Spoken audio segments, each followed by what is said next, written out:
বাংলা ভাষা বিরোধী ও বাঙালি বিদ্বেষীদের ভারত ছাড়ো ডাক দিলেন পশ্চিমবঙ্গ সাহিত্য মঞ্চের সম্পাদক চন্দ্রনাথ বসু। 9ই আগস্ট কলকাতার কৃষ্ণপদ ঘোষ মেমোরিয়াল হলে বাংলার বিশিষ্ট কবি ও লালন গবেষক বরুণ চক্রবর্তীর জন্মদিন পালন ও তৎসহ রাখি বন্ধনের মধ্য দিয়ে দিনটিকে প্রাসঙ্গিক করে তুলতে শতাধিক কবি ও সাহিত্যিক সমবেত হন মাননীয় বসুর আমন্ত্রণে।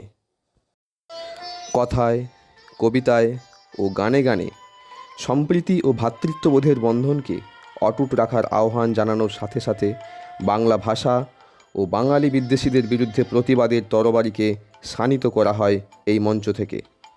সোমনাথ চক্রবর্তীর সভাপতিত্বে সমগ্র অনুষ্ঠানটি পরিচালিত হয়। উপস্থিত ছিলেন কবি রাজশ্রী বন্দ্যোপাধ্যায়, ডক্টর অমর ঘোষ, ডাক্তার সিরাজুল ইসলাম ঢালি, ডাক্তার সীমা রায়, ডক্টর সমরেন্দ্রনাথ ঘোষ, কেকা মল্লিক, ডক্টর সমীর শীল, ডক্টর বিজুলিকা চক্রবর্তী সহ সমাজের অন্যান্য গুণী মানুষজন।